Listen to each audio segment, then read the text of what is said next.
Muy buenas noches, bienvenidos al Tiempo de Entrevista aquí en Canarias al Día, como saben ya en emisión autonómica desde Mírame Televisión. Hoy tenemos muchos asuntos precisamente hablando de cómo se gestiona la comunidad autónoma que vamos a abordar en esta entrevista, porque hoy nos acompaña el viceconsejero de Presidencia y portavoz del Ejecutivo Autonómico del Gobierno de Canarias, Alfonso Cabello, a quien le damos la bienvenida. Alfonso, gracias por estar aquí en Mírame Televisión. Muchas gracias a ustedes y un saludo a todos los televidentes. Bueno, la verdad es que tenemos muchos asuntos de actualidad que abordar, pero la primera pregunta, casi obligatoria: ¿por qué decidió abandonar el Ayuntamiento de Santa Cruz de Tenerife y sumarse al equipo de Fernando Clavijo en el Gobierno de Canarias? Bueno, yo creo que al final fue una oportunidad, una propuesta que se pone encima de la mesa en el contexto posterior a las elecciones locales. El presidente Fernando Clavijo me pone encima de la mesa el sumarme a su equipo en un puesto como este de la Viceconsejería de la Presidencia, un puesto con mucha responsabilidad, con una visión muy transversal. Y bueno, después de valorarlo dentro del equipo del Ayuntamiento, pues bueno, pareció que era un buen camino para intentar reforzar la presencia de Santa Cruz en el Gobierno de Canarias, y también un puesto de responsabilidad de alguien, del secretario general, en este caso, que es mi caso, del Comité Local de Santa Cruz, en el Gobierno de Canarias también. ¿Mantiene buenas relaciones con el alcalde José Manuel Bermúdez? Muy buenas relaciones. De hecho, este fin de semana, que fue plenilunio aquí en Santa Cruz de Tenerife, estuve con él viernes, sábado y domingo y coincidimos porque ya se hizo la comida de Navidad del Ayuntamiento de Santa Cruz de Tenerife y allí que estaba yo también. Así que la relación es no solo buena, sino muy estrecha, porque te digo, al final formamos parte de un mismo equipo. La verdad es que, claro, cuando ocurren este tipo de cosas que en principio a veces no se esperan, la gente intenta buscar explicaciones quizá más allá de lo simple. Y una de las explicaciones complejas era que, bueno, usted había acabado con malas relaciones con José Manuel Bermúdez, cosa que acaba de negar ahora mismo, dejando claro que tiene buenas relaciones con el alcalde de Santa Cruz de Tenerife. Pero todo esto se hablaba en torno a la posibilidad de que usted pudiera haber sido el candidato de Coalición Canaria a las elecciones locales de mayo de 2023. Finalmente no lo fue. ¿Eso influyó en algo en su decisión? No, para nada. Al final yo creo que la mejor opción en mayo de 2023, de hecho es el alcalde ahora mismo, era José Manuel Bermúdez. Eso se puso encima de la mesa. Es uno de los mejores activos electorales que tiene Coalición Canaria en cualquier plaza. Se le oyó para el Cabildo, se le ha oído para muchas cosas a lo largo de este tiempo, porque sin duda es uno de los mayores activos electorales y uno de los mejores gestores que tiene Coalición Canaria en la isla de Tenerife. A partir de ahí, bueno, son las elecciones del 23 de mayo, se producen los resultados que se producen. Pasamos a gestionar una serie de áreas. Yo empiezo a llevar el área de Hacienda, de Patrimonio, el Distrito Centro, mucha responsabilidad. El resultado en las elecciones generales y hace que desde Santa Cruz de Tenerife, del partido de Coalición Canaria en Santa Cruz de Tenerife, se quiera posicionar y se entienda así una pieza, una persona en el equipo del Gobierno de Canarias que haga de valedor, de embajador, de adelantado dentro de ese equipo, para también coordinar mejor las políticas que tienen que ver con la capital de Canarias. Y bueno, ahí yo estaba en un momento en el que me apetecía también intentar crecer un poco y bueno, en conversación, ya te digo, con el presidente fue una conversación que tuvimos los tres juntos, además por fuera del local de campaña, de una manera muy natural. Había experiencias previas de Santa Cruz de Tenerife, como era el caso de Javi González Ortiz, que había sido también viceconsejero de la Presidencia, el propio José Miguel Barragán también ha sido viceconsejero de la Presidencia, y de una manera muy natural salió. Y seguimos hablando mucho, tanto no solo con el alcalde, sino con los compañeros del Ayuntamiento de Santa Cruz de Tenerife. La semana pasada teníamos una visita con el compañero Javi Rivero, con Gladys de León, con Javi Caraballero, mi sustituto en el organismo autónomo de fiesta. Hablamos casi semanalmente. La relación sigue siendo muy fluida. Buena relación, por tanto, con el alcalde de Santa Cruz y con todo su equipo. Hablaba usted de que, bueno, al final se coloca una persona del gobierno local en primera línea del Ejecutivo Autonómico. ¿Es una manera quizás de promocionarse ya, siguiendo hablando en clave electoral, para 2027, quizás como posible candidato? No sé si a usted le gustaría. Bueno, yo creo que al final los tiempos en política van muy rápidos, ¿no? Yo siempre digo que son años perros, que es eso de que en un año pasan 7. Se irá viendo poco a poco. Yo ahora mismo lo que estoy es intentando aportar mi granito de arena, intentar aprender desde esa perspectiva y esa óptica municipal y del trabajo desde un municipio en la estructura autonómica del Gobierno de Canarias y tratar de poner ese puntito siempre de cercanía con los vecinos, etcétera. Y en esa es en la que estoy muy centrado ahora mismo, aprendiendo muchísimo, compartiendo muchísimo y yo creo que aportando desde esa perspectiva de la visión más municipal. Hablaba usted de la estructura del Gobierno de Canarias. Una de las primeras críticas que recibió el Ejecutivo fue precisamente por parte de la oposición por el hecho de haber engordado lo que es esa estructura del Gobierno. Pues hay más consejerías, más viceconsejerías y más direcciones generales. La pregunta es, ¿era necesario aumentar la estructura del Gobierno de Canarias para gestionar mejor la comunidad autónoma o era quizás una necesidad por el pacto con el Partido Popular para colocar a militantes de ambos partidos? Mira, cuando entras a mirar área por área, departamento por departamento, tienes que intentar ver qué respuesta se da a los retos que hay ahora mismo. Había que cambiar la estructura del Gobierno de Canarias porque hay nuevos retos encima de la mesa. Había habido una comisión parlamentaria en el mandato anterior que parecía que había que poner el foco, y estoy totalmente de acuerdo, en el tema de las universidades y en innovación. Se genera una consejería específica desgajando educación de universidades. Pero es que las universidades, nosotros defendemos que las universidades tienen que aportar más valor añadido al conjunto de la ciudadanía, a las empresas. De ahí que se mezclen o esté en el Departamento de Innovación porque tiene que haber más transferencia de conocimiento. El reto demográfico, la despoblación de determinadas zonas y determinadas islas es un tema que también se había abordado en el Parlamento de Canarias y a lo que parece que había que poner encima de la mesa una estructura para poder darle respuesta. Oye, después hay determinados puestos como por ejemplo la Viceconsejería para la Recuperación Económica y Social de la Isla de La Palma. Bueno, parece razonable que también dentro de la estructura de la Consejería de Presidencia se haya generado un equipo específico para canalizar y tratar todos los temas que tienen que ver con La Palma. Con el Estado ahora mismo tenemos 100 millones de euros que están pendientes de que lleguen. Yo espero que a lo largo de los próximos días que van a ser canalizados, gestionados y tramitados en varios decretos ley a través de esa viceconsejería. Yo creo que al final un gobierno no es más caro o más barato. Un gobierno es más caro o más barato si da mejores resultados, si gestiona mejor los retos que están por delante. Y eso hace falta, ¿no? Yo creo que ahí lo que hubo fue, en un primer momento, una crítica algo fácil, numéricamente comparado, sin esperar a 100 días, sin esperar a ver indicadores, sin empezar a ver en qué se traduce la gestión de esos nuevos departamentos, que yo estoy seguro que con un poco de tiempo se irán viendo los resultados y se contextualizarán mejor esas decisiones. Bueno, en cualquier caso, lo cierto es que el Gobierno ha echado a andar y uno de los problemas que vienen heredados, digo problemas porque en realidad son situaciones en las que la comunidad autónoma no tiene la capacidad para abordar, es por ejemplo la tutela y gestión de los menores migrantes no acompañados que llegan a Canarias. Ustedes ayer lo abordaban también en la rueda de prensa posterior al Consejo de Gobierno que se celebraba en Lanzarote y anunciaban, por ejemplo, que están todavía esperando a que haya una interlocución con el Estado para poder abordar esta cuestión. Usted daba cifras sobre los 4.500 migrantes menores no acompañados que han llegado a Canarias. Claro, tenemos lo primero, Alfonso, ¿tenemos recursos suficientes para abordar esta situación, teniendo en cuenta que ya el Ejecutivo anterior, con siglas completamente distintas, también mantenían la necesidad de aumentar los recursos que llegan del Estado? Y lo segundo, ¿en qué situación se encuentran en estos momentos esos menores migrantes no acompañados? A ver, aquí, perdón a lo mejor que me pongo un poco serio, este es el principal problema que tiene ahora mismo la comunidad autónoma. Hay muchos problemas, hay problemas que tienen que ver con crisis hídricas, que tienen que ver con crisis energética, que tienen que ver con muchos temas. Pero la realidad es que ahora mismo hay 4.000, casi 600 menores tutelados por la Comunidad Autónoma Canaria. Se han abierto hasta 56 centros de menores. Los recursos están al límite. No hay límites a la cantidad de demanda de recursos y de necesidades que se están poniendo encima de la mesa. Estamos por encima de los 35.400 migrantes que han llegado a las costas canarias en lo que llevamos de año. Son casi 4.000 más de los que habían llegado en el peor momento que había sido en el 2006. La situación es totalmente excepcional, totalmente excepcional. Yo siempre digo, y lo he repetido a lo largo de todas las ruedas de prensa, desde que yo comencé, en el mes de julio creo que fue cuando yo comencé, en todas las ruedas de prensa me ha tocado hablar de inmigración.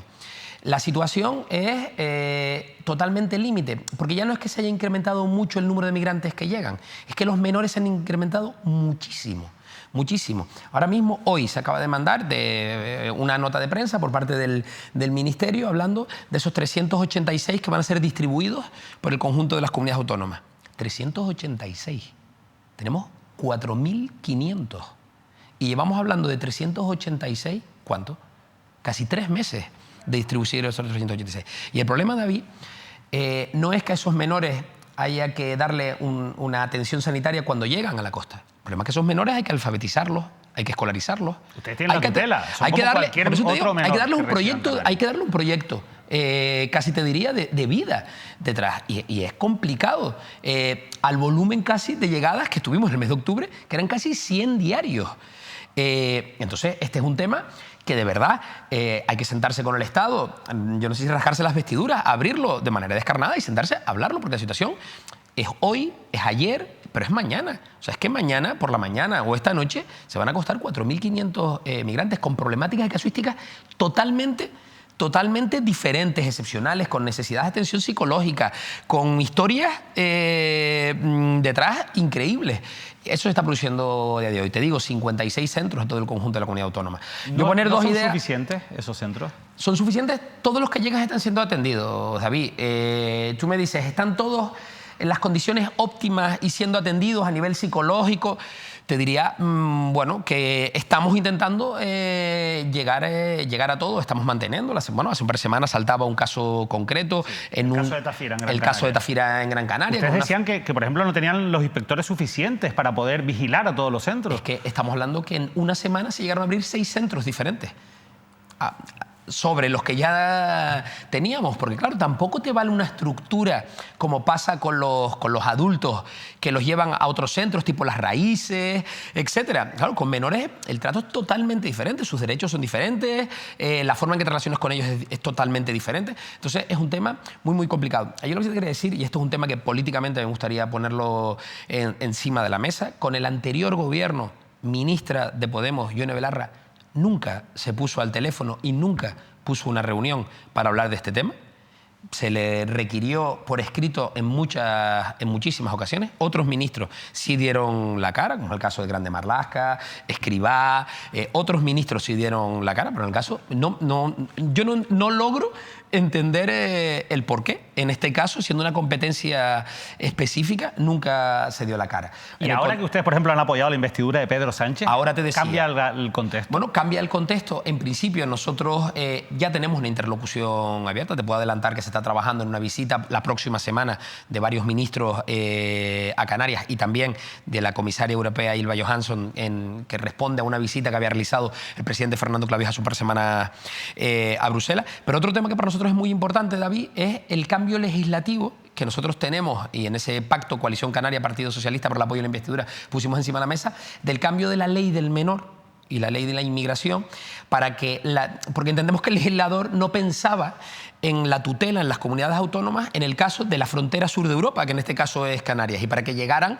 pues 100 menores diarios durante un mes. Entendemos que esto tiene más que ver con los menores que tienen problemas en el conjunto de la comunidad autónoma, que son, vamos a decir, canarios y canarias, y que sean acogidos y que de manera excepcional se pudiera ir incrementando. Pero claro, no para que tuviéramos 4.600 menores. Entendemos que esa ley hay que cambiarla porque entendemos que ese no es el fundamento. Ahí hay un acuerdo con el Partido Socialista a nivel estatal, fruto de ese apoyo a Pedro Sánchez, y ahora estamos con la propuesta legislativa, estamos con el trabajo, vamos a decir, de hilar qué alcance tiene, a quién le corresponde, qué leyes habría que intentar modificar para ponerlo encima de la mesa sin cejar en la atención.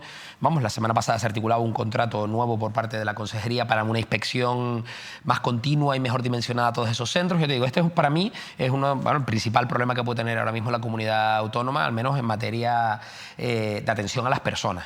En el caso, por ejemplo, de ese centro de Tafira, que era noticia la semana pasada, en la que ustedes reconocían, por ejemplo, que no tenían tampoco todos los medios de inspección suficientes para poder vigilar a todos los centros, como usted bien ha explicado ahora, se daba una circunstancia, y es que ese centro está gestionado por la Fundación Siglo XXI, que está bajo sospecha por otra gestión de otra serie de centros, y también precisamente por cómo se ha gestionado internamente esa propia fundación.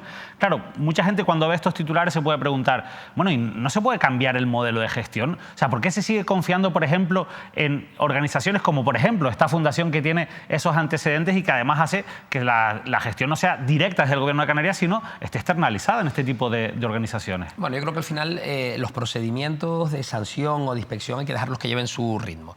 Esta fundación tenía un expediente abierto por el anterior equipo de gobierno, declarado el decreto de sumario sobre el mismo, y estaba avanzando, no tenemos más información al respecto.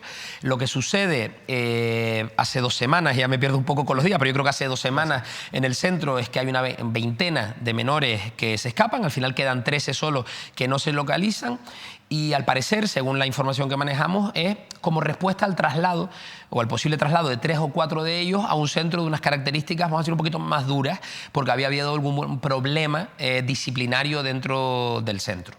Esto se produce un jueves-viernes. Han anunciado supuestos malos tratos. Supuestos malos tratos, sí. Ya te digo, esto se produce un jueves-viernes, la inspección por parte de la consejería está el domingo allí, ya el sábado se produce el traslado a alguno de ellos. Yo creo que la respuesta ha sido rápida.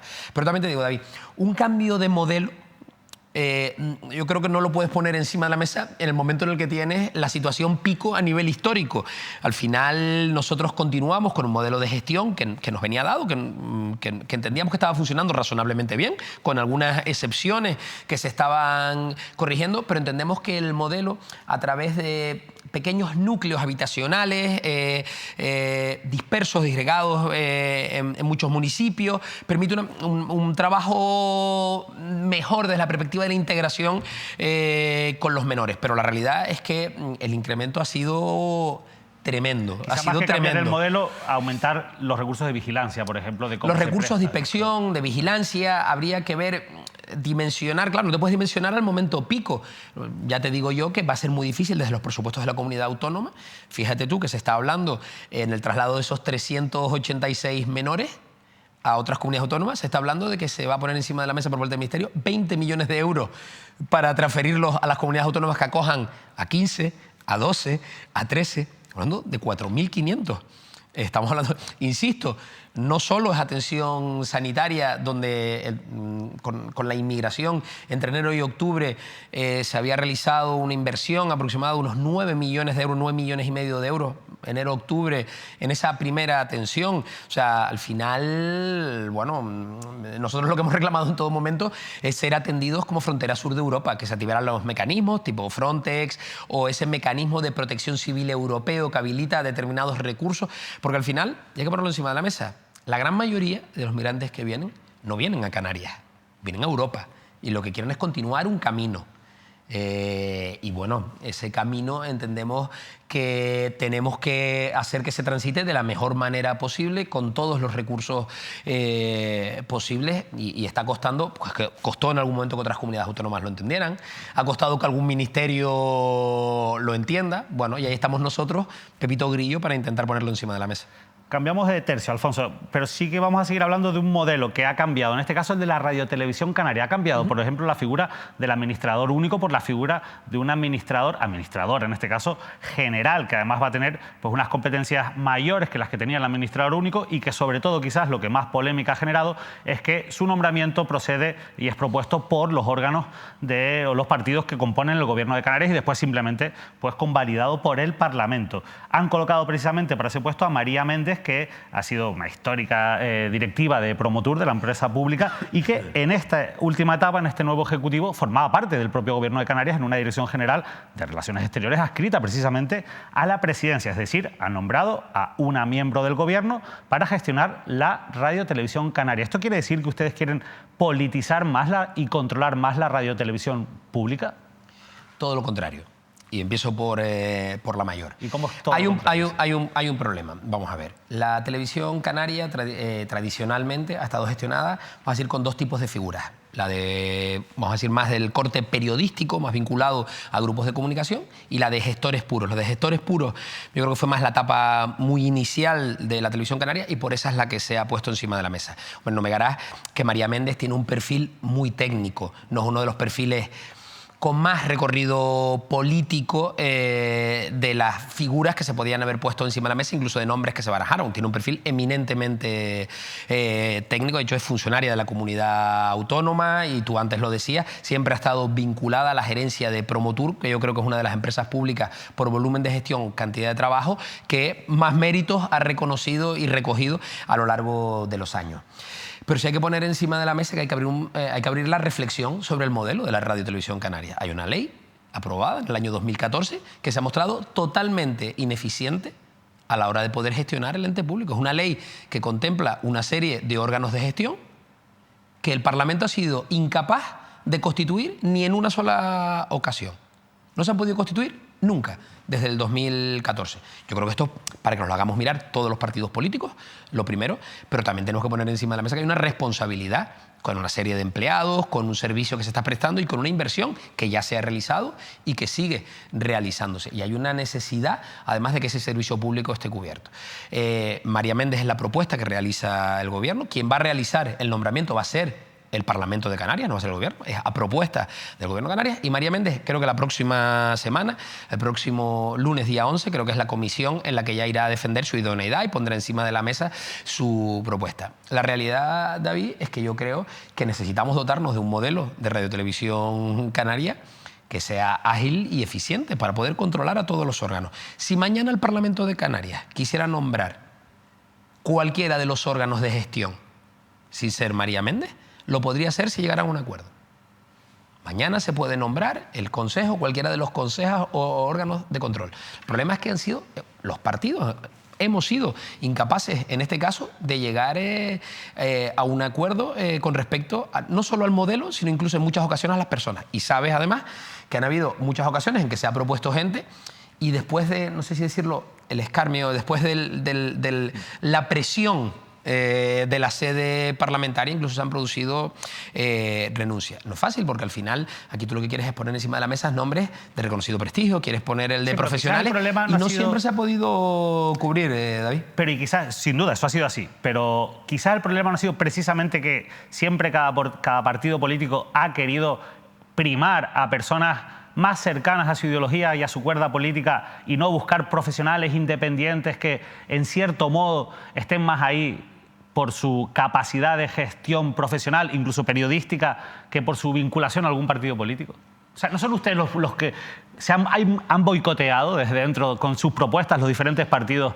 este tipo de órganos? Al final un gobierno tiene que gestionar, David, y hay que dar, cuando estás en una empresa pública, me ha tocado en la etapa del Ayuntamiento de Santa Cruz de Tenerife, estar en la Sociedad de Desarrollo, ser consejero delegado de la Sociedad de Desarrollo. Y tú tienes que aislarte en un momento dado y tienes que tomar decisiones en el contexto de ese Consejo de Administración. La mejor forma de gestionar la televisión canaria es dándole todas las herramientas para que pueda hacerlo. Los órganos de control parlamentarios, todos siguen activos.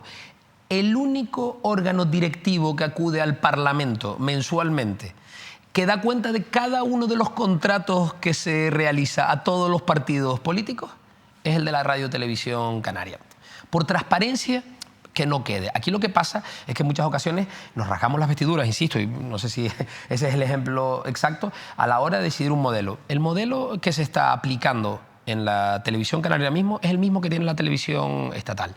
Lo que se trata es de poner encima de la mesa un gestor de reconocido prestigio propuesto por este gobierno y aprobado por la mayoría del Parlamento de Canarias y a partir de ahí... Una persona de su confianza. Vamos a simplificarlo un poco, Alfonso. Cuando toque analizar un asunto, imagínese que hay un escándalo muy grave que afecta al presidente del Gobierno de Canarias, a Fernando Clavijo. ¿Qué va a decir la administradora general que estaba en un puesto de dirección general del Gobierno nombrada cercana del área de la propia presidencia, que es de la confianza del presidente? ¿Va a decir, oye, hasta el final con este asunto vamos a informar de esto, o va a tirar del freno de mano? Por supuesto que va a decir hasta el final de esto, porque para eso hay... Dentro de la estructura, pues tienes la jefatura de informativos, tienes la dirección de la radio, tienes una serie de mecanismos, yo creo, que se ha puesto encima de la mesa en muchas ocasiones. Pero es que es más, te voy a decir, Francisco Moreno, que era el anterior administrador único de la televisión canaria, continuó trabajando con este equipo de gobierno. Paco Moreno yo creo que todavía estaría hoy con nosotros trabajando si no fuera, porque bueno, ha recibido una oferta para seguir fuera.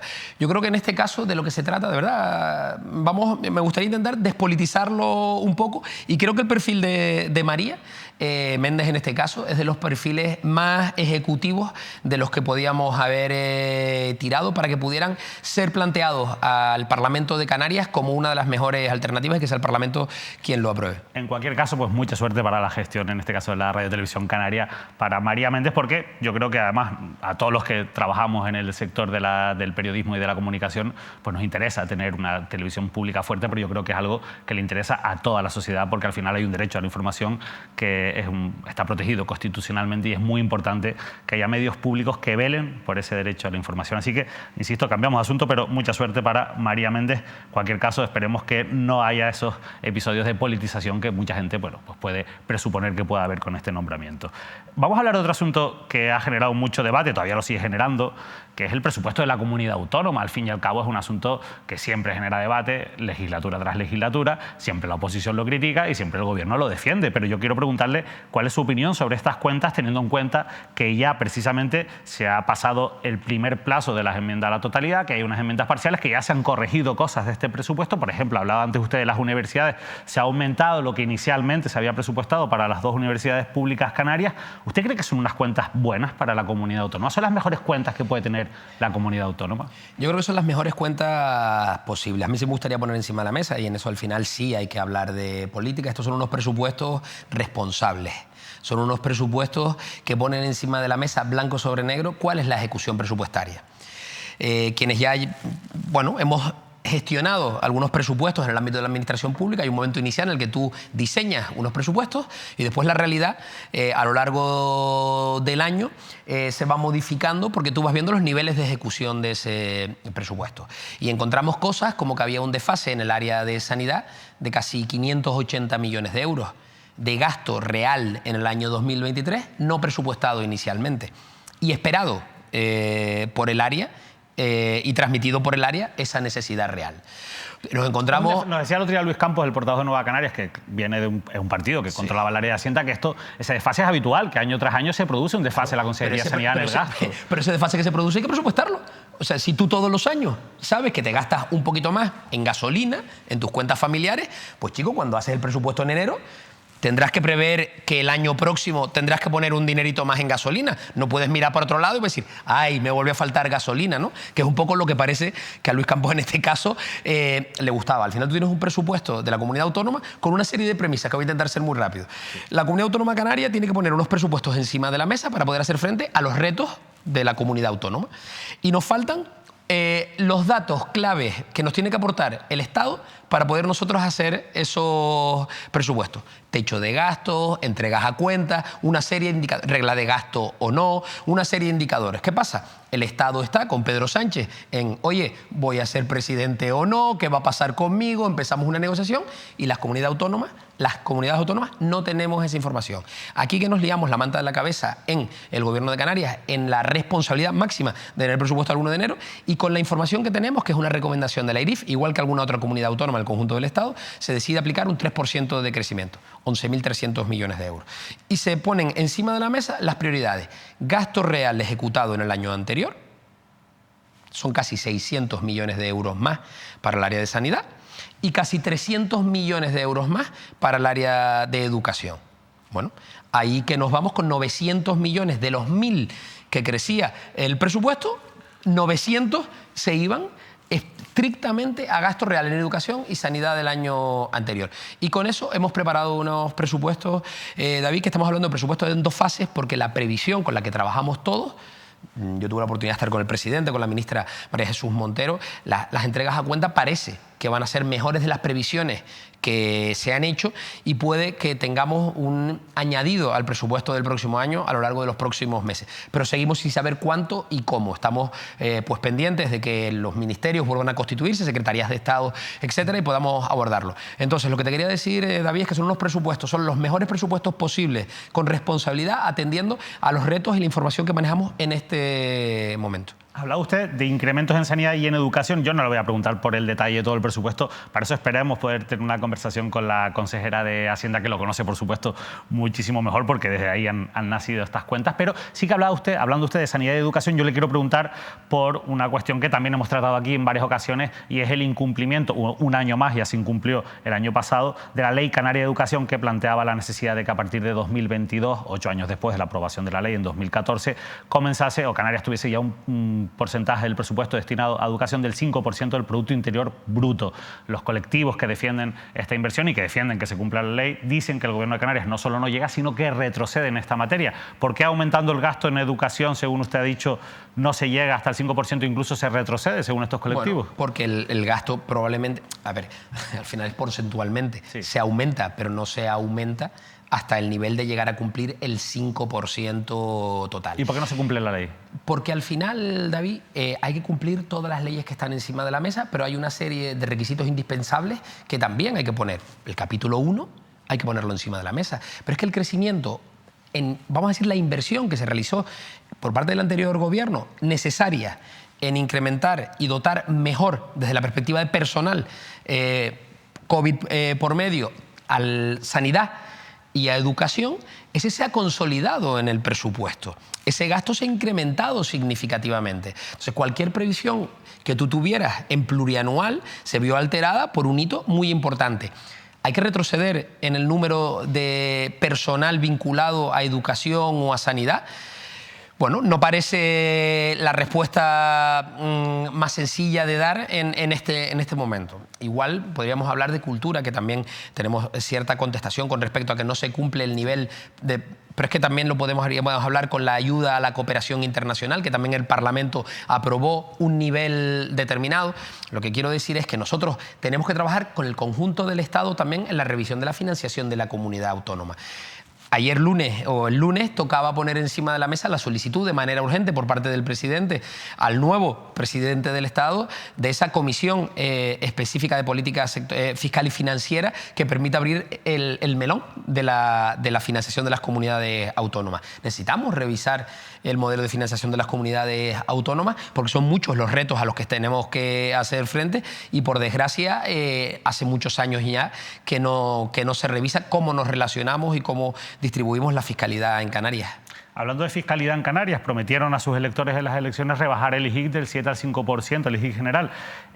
No lo han cumplido en estos presupuestos autonómicos. ¿Cómo justifican este incumplimiento? Se van a bajar los impuestos y se va a bajar el IGIC. Yo ahí, David, lo que me ha tocado decir, y es una parte que me toca como portavoz del Gobierno, es tratar de explicar la complejidad de muchas decisiones. Y tratar de explicarlas, no sé si decir, de la manera que se me entienda lo mejor posible, lo más rápido posible. Bueno, al final, en un contexto presupuestario como en el que estamos, en el que no sabemos cuál es el presupuesto final con el que vamos a poder operar en el 2024, porque tenemos la duda de las entregas a cuenta, tenemos la duda con respecto a las reglas de gasto y tenemos la duda de los convenios bilaterales con el Estado. Tres dudas muy importantes que afectan de manera muy significativa al presupuesto del 2024. Cuando empezamos a hacer encima de la mesa el presupuesto y te encuentras con un desfase en sanidad de 580 millones de euros, te encuentras con un desfase en educación de casi 300 millones de euros y empiezas a poner las prioridades encima de la mesa, había un primer momento en que había que dar respuesta a esa serie de necesidades.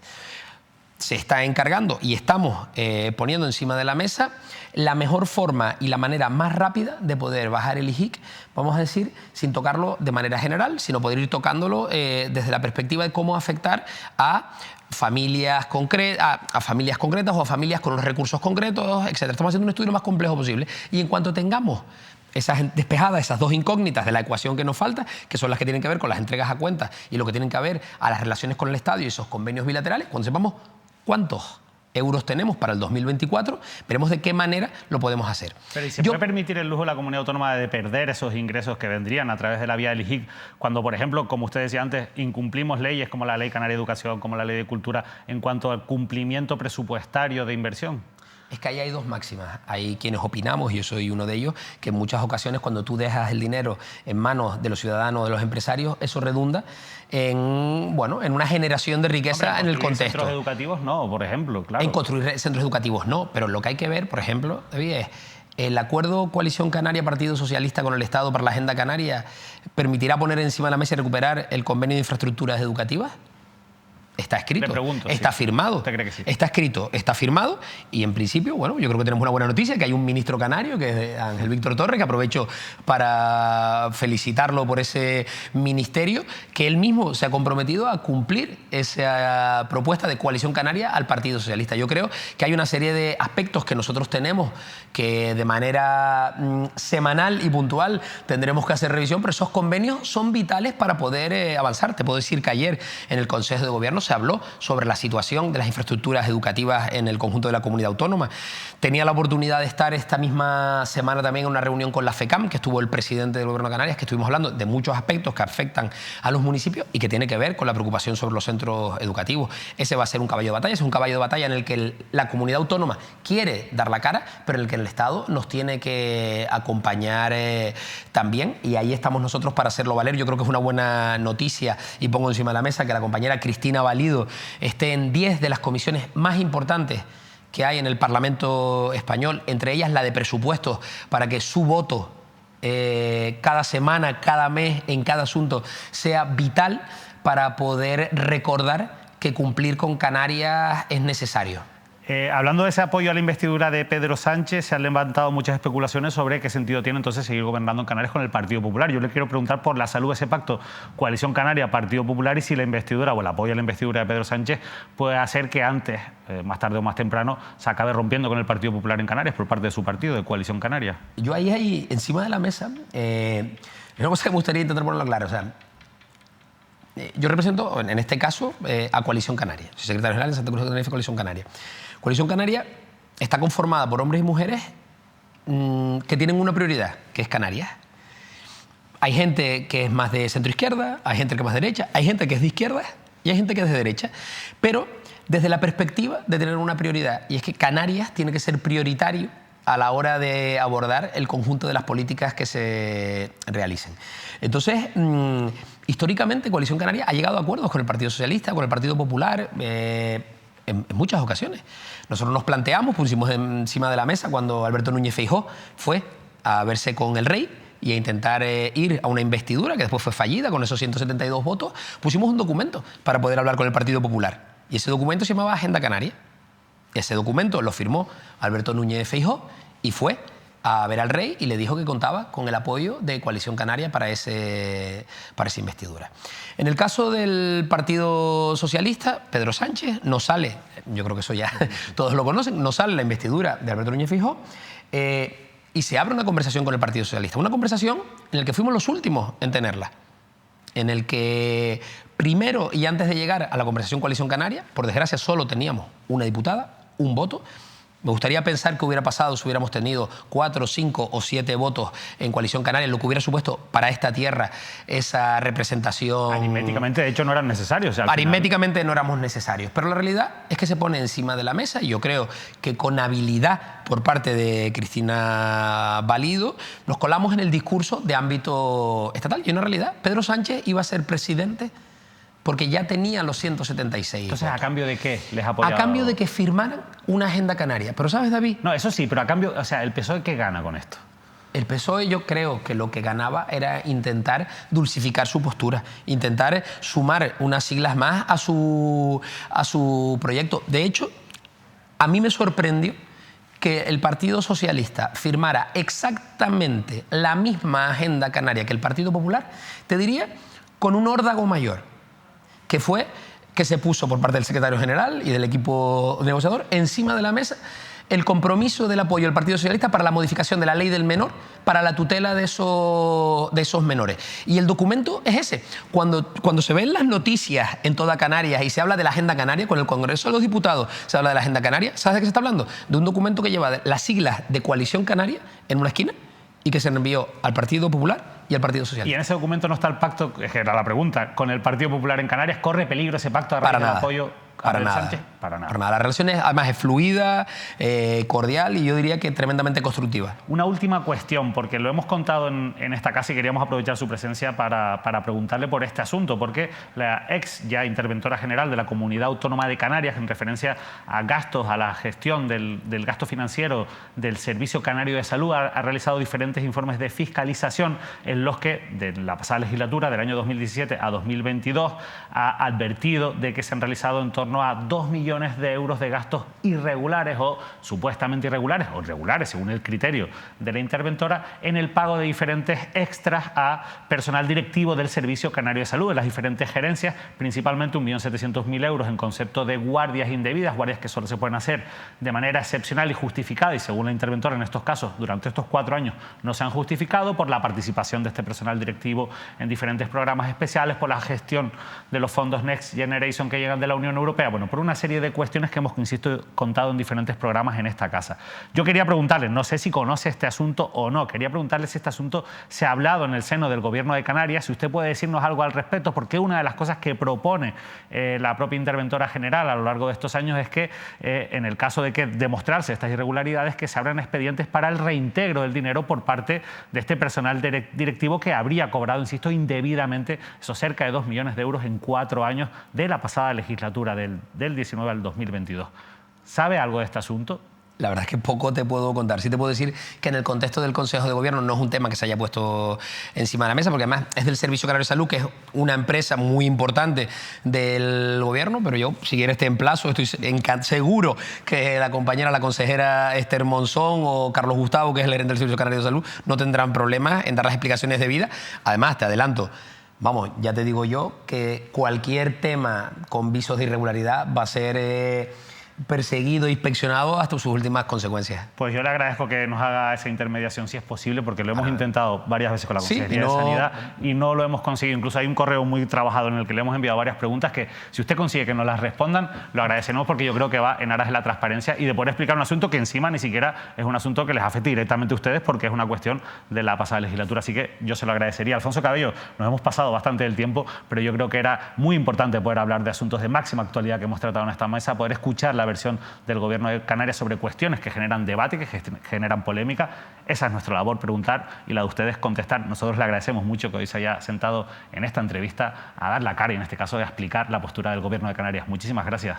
Muchísimas gracias a ti, muchísimas gracias a ustedes y espero poder haberlo hecho de la manera más transparente posible y encantado de poder participar cuando lo necesite. Pues muchas gracias. Alfonso Cabello, viceconsejero de Presidencia del Ejecutivo Autonómico y portavoz del Gobierno de Canarias. Nosotros nos despedimos, le dejamos ya con el programa de Manuel Artiles, que llega cargado de contenido y bueno, también con toda la actualidad antes, eso sí, del deporte en Canarias. Que pasen una feliz noche.